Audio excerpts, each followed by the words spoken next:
नमस्कार दोस्तों, कानूनी बातें बताने वाले मेरे YouTube चैनल में आपका स्वागत है। और हर बार कुछ नया लेके आपके सामने मैं रखता हूं। मुझे लगता है आपको ये पसंद आता रहे। नई सोच लाते समय, कानूनी बातें बताते समय मेरे दिमाग में हरदम होता है कि भाई लोगों को क्या आवश्यक चीज है, उसके मन में किस चीज की बात घूम रही है। जैसे मानो बहुत बार ऐसा होता है कि मन में आता है कि भाई मेरे शरीर के अंदर, मैं मेरे शर्ट के अंदर, पैंट के अंदर कितना पैसा लेके घूम सकता हूं, मेरे घर में कितना पैसा रख सकता हूं, कितना पैसा रखना कानूनी है। सच मानो तो हर आदमी को ये मालूम होना जरूरी है। कानूनी बात मालूम होना जरूरी है कि भाई कितना पैसा रख सकता है, क्योंकि कानून कुछ कहता है। अगर वो जो कहता है वो मालूम नहीं, वो तुम्हारी मजबूरी है।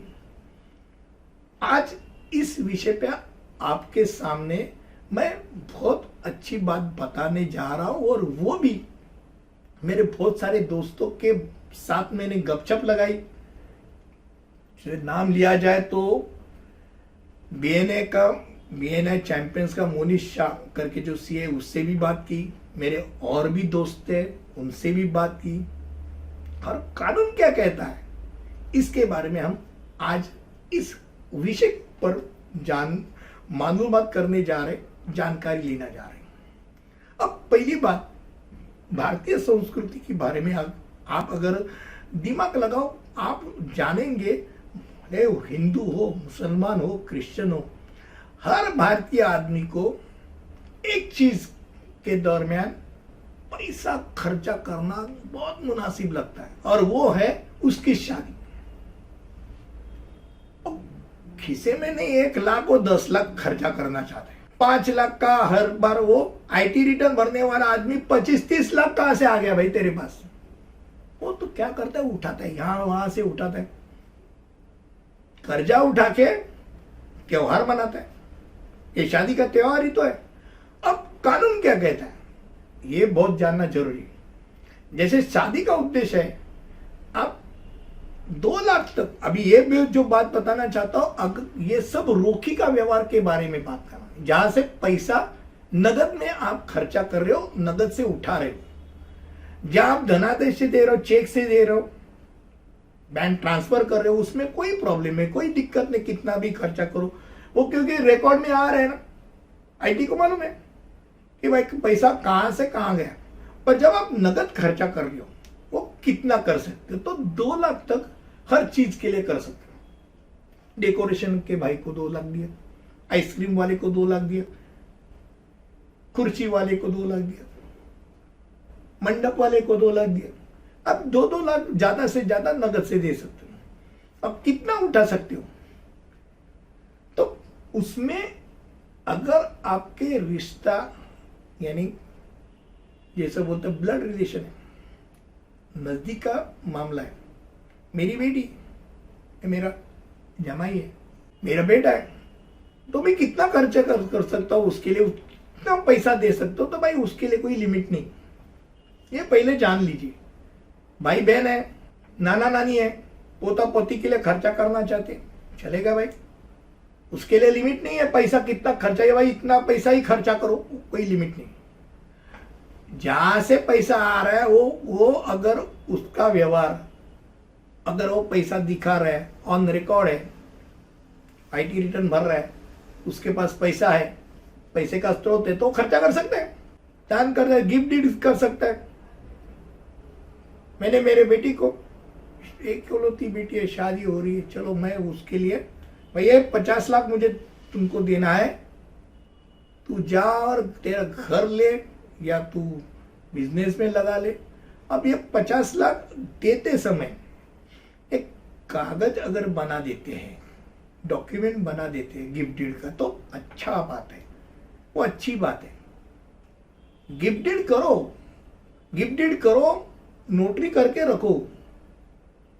कागज अगर तुम्हारे दस्तावेज है तो आपको एक सिक्योरिटी है। सामने वाला ने बोला मैंने पैसा ही नहीं दिया था, तो भाई कागज है, तो कागज से आप व्यवहार करो, इतना तो 100% मैं बोलूंगा। नंबर 1, मैं नहीं गिफ्ट डीड कर सकते। अभी इधर उधर जो नहीं रिश्तेदार है उनसे कितना ले सकते, 50,000 की लिमिट है। नगद की बात करो, रोकी का 50,000 तक आप ले सकते हो, उसके ऊपर का आप बैंक ट्रांसफर तो कभी भी कर सकते हैं। अब ये हो गया शादी के बाद। ऐसा और कब हो सकता है कि जहां पैसा आदमी इकट्ठा करता है, भाई मेडिकल इमरजेंसी में करता। अब बाप को अटैक आ गया तो कितना पैसा खर्चा करना है, ये कोई लिखा तो थोड़ी नहीं, डॉक्टर थोड़ी बताता कि 5 ही होगा तेरा खर्च, तो 5 के बाद इतना बड़ा आ जाता है बिल, ये 15 कहां से आ गया। तो उस समय आदमी का दिमाग नहीं काम करता, वो भाई कहां से भी उठाते, भाई तेरे से पैसा दे दी मेरे को जल्दी है, इमरजेंसी है, और मैं मेरा घर जो है बेचूंगा, या तो मैं मेरा खेत है वो बेचूंगा और बेच के तेरे को पैसा वापस करूंगा। पर आज मुझे पैसा चाहिए, तो कहां से मिला। अब इस समय आईटी भी जानता है कि भाई मेडिकल इमरजेंसी, तो ऐसे समय में वो पैसा लेना कोई गलत बात नहीं। खाली इसमें एक बात जो है जो दिमाग में रखनी चाहिए कि हॉस्पिटलों में भी 2 लाख तक आप नगद भरने की इजाजत है। अब आपने स्टार्टिंग से ही नगद से ही पैसा भरना चालू कर दिया तो 2 लाख की एक सीमा हो गई, तो हॉस्पिटल आपसे पैसा नहीं लेगा, आपको बोलेगा बैंक ट्रांसफर करो। अब बैंक ट्रांसफर लास्ट मिनट में कैसा करोगे, तब तक डिस्चार्ज नहीं मिलेगा। तो आपको ऐसे आदमी ढूंढने हैं कि जो बैंक ट्रांसफर कर सकते हैं। ये दिमाग में रखो कि कितना लिमिट है, कैश से कितना खर्चा कर सकते हो, ये जान लो, और उसके हिसाब से आपका जो प्लानिंग है तो प्लानिंग कर सकते हो। तो ये हो गया मेडिकल इमरजेंसी का। मेडिकल इमरजेंसी सब जानते हैं, भाई ये ऐसा आया और ऐसे इसके लिए दिया और उसके बाद में उसमें पैसा वापिस कर दिया है, कोई प्रॉब्लम नहीं। अब ये हो गया एक बात। वैसी बात आती है जब आप कुछ संपत्ति लेते हो, घर लेना है, तो घर में तो हर बार ये प्रॉब्लम आता है, क्योंकि घर का व्यवहार होते समय मान लो 1 CR का घर है, मार्केट वैल्यू 1 CR है, 1 CR का व्यवहार करते हो, और खरीदी और जो बेचने वाला रहता है वो 1.5 CR का व्यवहार करता है। ऊपर का 50 लाख का बोलते हो, जो बेचने वाला है वो बोलता है भाई मैंने 1.5 लाख लिया, ऑन लिया 1.5 लाख, तो 1 साल के अंदर मुझे 1.5 लाख का और कुछ लेना पड़ेगा घर, नहीं तो कैपिटल गेन में मुझे 30% कैपिटल गेन पड़ेगा।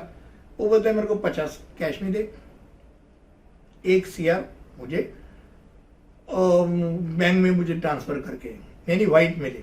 अब ये व्हाइट ब्लैक के चक्कर में बहुत बार तकलीफें आती है। मुझे पूछेंगे तो आप ये व्यवहार मत कीजिए, उसमें प्रॉब्लम ही प्रॉब्लम है। क्योंकि हर बार क्या होता है, जो बेचने वाला बोलता है पहले कैश दे दे, कैश का व्यवहार पहला कर देंगे।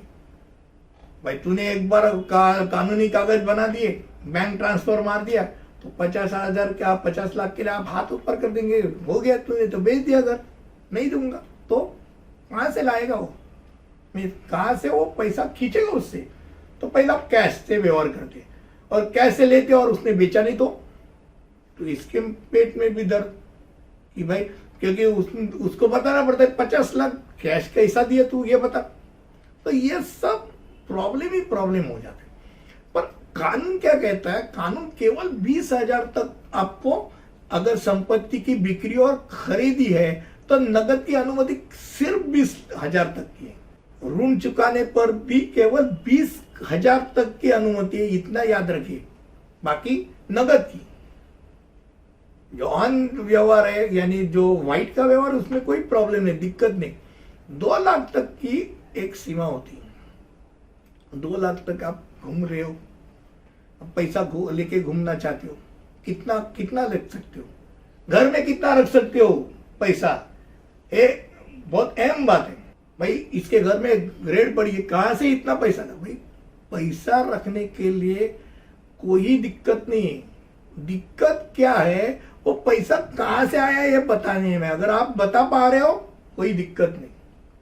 भाई मुझे भरोसा ही नहीं बैंक पे, बैंक तो डूबती है, मैं हर साल 10 लाख कमाता हूँ, उसमें से 2 लाख बाजू में रखता हूँ, मेरे कबड़ में रखता हूँ। पर भाई 2 लाख बाजू में रखते हो, आप अकाउंट में दिखाते हो क्या 2 लाख कैश में है?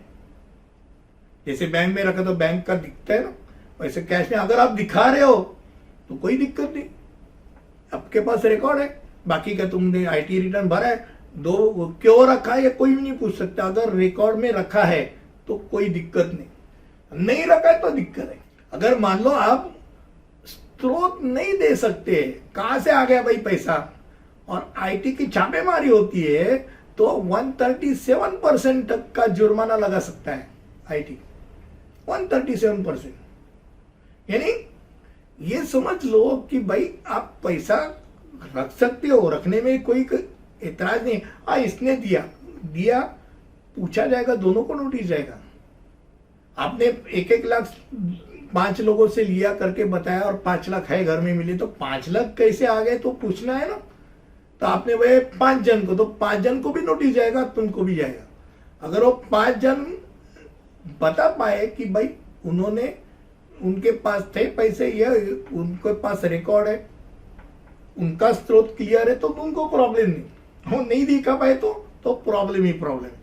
ये हजम होने वाली बात करनी चाहिए, ये दिमाग में रखो। कोई भी लेन देन नगद में कर रहे हो, रिश्तेदार से कर रहे हो, तो 2 लाख तक उपहार दे सकते हो, गैर रिश्तेदार 50,000 तक। ये समझ लो क्या करना है क्या नहीं करना है। अगर कर्मचारियों को भी दान करना है, पैसा उठा के देना, 10,000 तक दे सकते हो, कोई प्रॉब्लम नहीं, दिक्कत नहीं। मंदिर को देना 2,000 तक दे सकते हो नगद में, कोई प्रॉब्लम नहीं। 2,000 के ऊपर देना है तो आपको आईटी में कोई बेनिफिट नहीं मिलने वाला। 5,000 के ऊपर वैसा भी आप मंदिर में देना चाहते हो, आपको पैन दिखाना ही दिखाना है।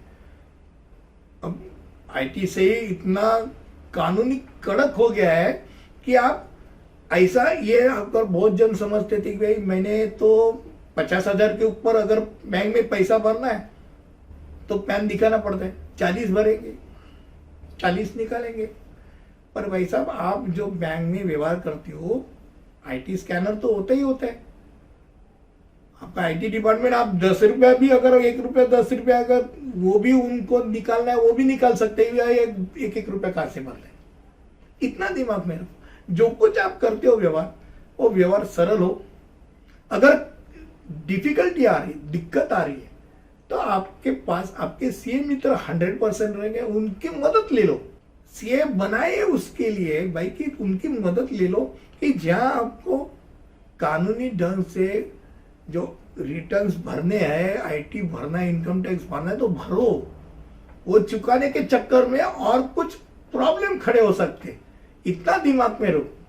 अगर कोई बोलता है तू क्या गधा है, आईटी क्यों भरते इतना, तो ठीक है भाई, मैं गधा हूं, मैं भर रहा हूं, देश के लिए भर रहा हूं। और अगर तू पकड़ा जाएगा तो तू कितना बड़ा गधा है, तो सब लोग पता चलेगा। पर ये जो बात मैं कह रहा हूं कि जो कुछ व्यवहार है, व्यवहार जितना सरल होवे उतना आप रात को आराम से सो सकते हो। जितना व्यवहार आप करते हो, दिखा रहे हो, सीए की मदद ले रहे हो, रिटर्न्स भर रहे हो, तो कोई दिक्कत नहीं आती। कानून ये कभी नहीं कहता कि भाई आप इतना पैसा लेके घूम नहीं सकते। हाँ, इलेक्शन के दरमियान आपको कहीं भी यहां से वहां जाते समय ज्यादा कैश लेना, जब वो डिक्लेयर रहती इलेक्शन, तो अलग सा कानून है। पर नॉर्मल कोर्स में आपको आपके हाथ में, खींचे में पैसा कितना रखना है वो कानून नहीं बताता है। तब तक जब तक आप बता सकते हो कहां से आ गया भाई पैसा, ये बता सकते हो, कोई दिक्कत नहीं। मुझे लगता है कानूनी बातें अलग अलग ढंग के आपके सामने में रखता हूं। कई बातें ऐसे रहते कि जो मन में आती रहती है, और आने के बाद भाई इसका हल क्या है मालूम नहीं रहता, वो हल बताने की कोशिश कर रहा हूं, और मेरी ढंग से, मेरी ओर से मैं कर रहा हूं। बहुत बार ऐसा होता है कि मन में आपके प्रश्न भी आते रहेंगे, आप कमेंट सेक्शन में प्रश्न पूछो। वो प्रश्न पूछने के बाद मेरी अक्ल का मैं उत्तर नहीं दूंगा, मैं उसके ऊपर कानून क्या कहता है मैं मेरे सीए फ्रेंड से पूछूंगा कि इसमें उसका हल क्या है बताओ। और हल आपको, आपके प्रश्न को, आपके कमेंट को मैं जरूर देना चाहता हूं। मुझे लगता है ऐसे अलग अलग विषय आपके सामने मैं रखता हूं, आपको अच्छे लगते रहेंगे तो शेयर, सब्सक्राइब और लाइक करने के लिए मत भूलिए। कमेंट सेक्शन में हरदम कमेंट करते रहिए, मेरा उत्साह बढ़ाते रहिए और ऐसे कुछ अलग सा हट का विषय लेके आपके सामने 100% आऊंगा। अगला वीडियो तक ऐसा कुछ और ढंग का और अलग सा विषय लेके फिर मिलेंगे। जब तक मिलेंगे तब तक के लिए अलविदा। जय हिंद,